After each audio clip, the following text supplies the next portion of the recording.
As a fierce fighter for injured clients, Sweet James knows what it takes to be a winner when the stakes are high and winning matters. Injured accident victims who hire Sweet James can count on a 98% winning record, over $1 billion in settlements, and pay nothing until we win. The greatest athletes are your champions on the court. Sweet James is your champion in the courtroom. Awarded Best Attorneys in America. Got a light that doesn't light or a switch that doesn't switch? Call Powell For any electrical problem. Call Powell Electric for our $79 spring special. Call Powell Electric. We'll fix it in a flash. Right now at 6, a deputy injured in a shooting near the 10 freeway in West Covina. What we know about that deputy right now as we await a news conference. Plus, a deadly stabbing this morning in Studio City, the latest case of violence on metro trains and buses in recent weeks. What Mayor Bass had to say about safety on board. And the Supreme Court is hearing arguments in a case that will have a major impact on the homeless crisis, what it could mean for cities across California. NBC4 News at 6 starts with breaking news. We begin with that breaking news out of West Covina, a deputy injured in a shooting near the 10 freeway. Good evening, everyone. I'm Carolyn Johnson. And I'm Colleen Williams. That deputy was rushed to the hospital. In fact, we're awaiting a news conference that is set to get underway any moment now. NBC4's Darsha Phillips is there with an update on the deputy's condition tonight. Darsha. Yeah, Carolyn, Colleen, as you mentioned, we are awaiting a press conference on the overpass of the 10 freeway here on Barranca and South Garvey in West Covina. You see the podium set up behind me. Now, just past that, this is all shut down because this is where that shooting took place just before 3 p.m. today. A Los Angeles Sheriff's motor deputy was shot in the chest. We do have video from the scene from earlier. It's believed his bulletproof vest saved his life. That officer was taken to the hospital where he is said to be okay. But again, we are waiting for an update from Sheriff Luna on his condition.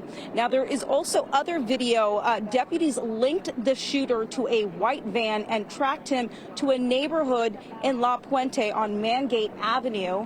And this is the video that we're showing you from earlier. Deputies swarmed that location, guns drawn, took several people out of that home.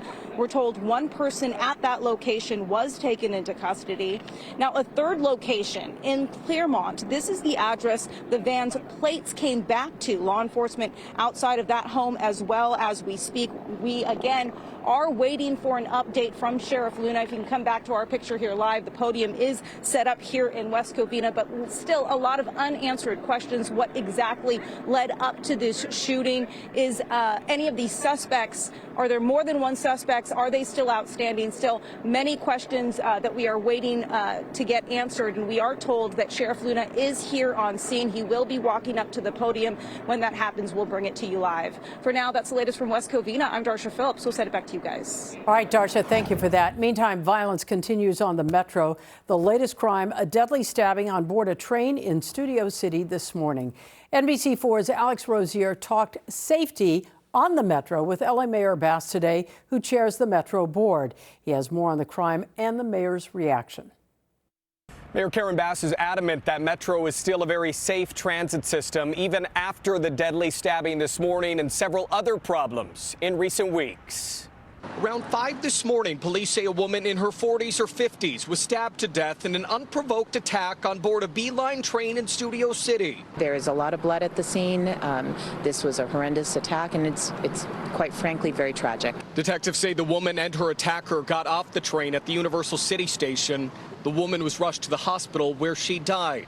Police say they arrested her attacker a half hour later, a few blocks away. What can I say other than that is just a horrific tragedy. LA Mayor Karen Bass spoke of the crime at a press conference where she announced her proposed budget for the upcoming fiscal year. So serving as the chair of MTA, you know, we have really done everything we can to strengthen safety on the system. Crime had been down significantly, especially violent crime. But in addition to Monday's crime, in recent weeks we've also covered 2 stabbings, 1 assault, and a series of robberies on Metro's buses. In a statement Friday, Metro said there's nothing more important than safety, and they are doing everything within their power to protect employees and customers. adding, quote, "We know that the drug abuse epidemic and untreated mental illness crises are nationwide issues that few